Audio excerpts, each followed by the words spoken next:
Gentlelady from Pennsylvania, Ms. Lee. Thank you, Mr. Chairman. I think that in very many ways we've been talking around a lot of the issues with this administration. So to be honest and to be very clear, I want to say that this administration has undoubtedly revived the culture of racism we haven't seen since the Jim Crow era. They've made it clear that open attacks on Black and brown and other marginalized communities is not just tolerated, but it's encouraged. So when they call for removing of equity and inclusion and diversity and accessibility from schools in favor of quote unquote traditional American values, it's indistinguishable from post-Civil War South advocating to rewrite history with the lost cause narrative to censor truths about slavery, or as they disappear students who write dissenting op-eds. It's reminiscent of the suppression of abolitionist newspapers. And this department's financial aid policies harken back to a time when higher education was reserved for affluent, well-connected, and predominantly white students. So I have some questions, about why this department is taking its leads from Jim Crow.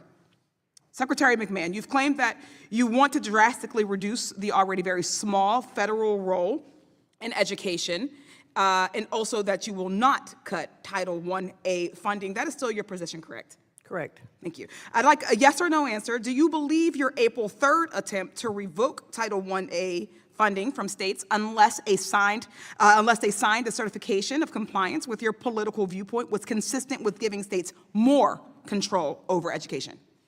There's been no reduction in funding for Title I-A. As of now.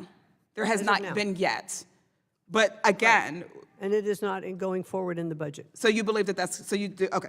Yes or no, is Title I-A funding actually secure for every school district and state that currently receives it? Or is your goal to make Title I-A conditional on states refusing to provide students of color, LGBTQA students, students with disabilities, or other marginalized students opportunities to participate in diverse, inclusive, equitable, and accessible learning environments? No, that's what I answered. I-A funding is intact. Okay.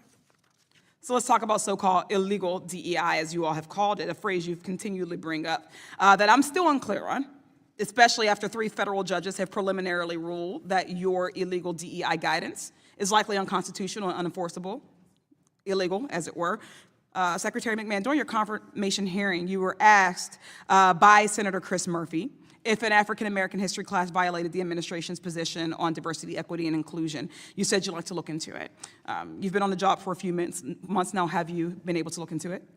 I do not think that African studies or Middle East studies or Chinese studies are part of DEI if they are taught as part of the total history package. So that if you're giving the facts on both sides, of course they're not DEI. I don't know what both sides of African-American history would be.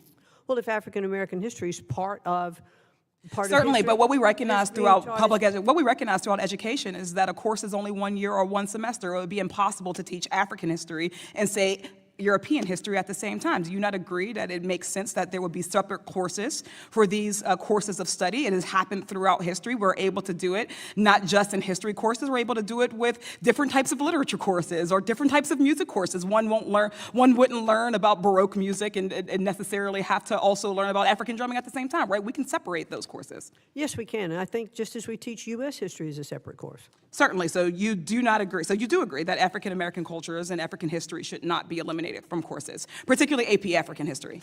Well, I think that African history can certainly be taught and not be considered a DEI course. Oh, thank you. I have a few other examples that I would like your thoughts on, simple yes or no.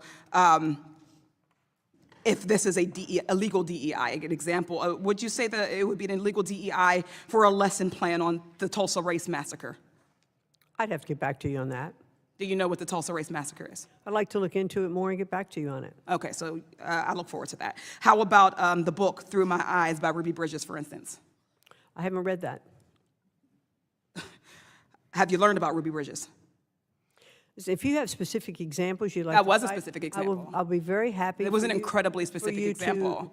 I named a specific your questions, book. And I will look into it and get back to you on them. Thank you. How about a school having a voluntary celebration for Pride Month? Well, I think that voluntary. Well, let's make sure that in our schools, this is yes or no? We're looking. No, it's not. Okay. How about social studies standards that teach that President Biden won the 2020 election? I think our studies should all be taught accurately. Yes or no? I think our studies should No, be no, taught no. The accurately. question was, do you believe that social studies standards that teach that President Biden won the 2020 election is an illegal DEI? Yes or no? I think I have said we should teach accurately. We should. No, be you have on not all sides. answered the question. Well, I am I answering don't the understand question. why you're incapable I'm of just answering. not giving you the answer you want. but No, I I am want answering the answer, question. whatever your answer is. I just gave you the answer. No, the answer is yes or no. No, the answer is I The think our answer is course yes should or be no. taught Gentle accurately. ladies. Thank you so time much. is- I yield back.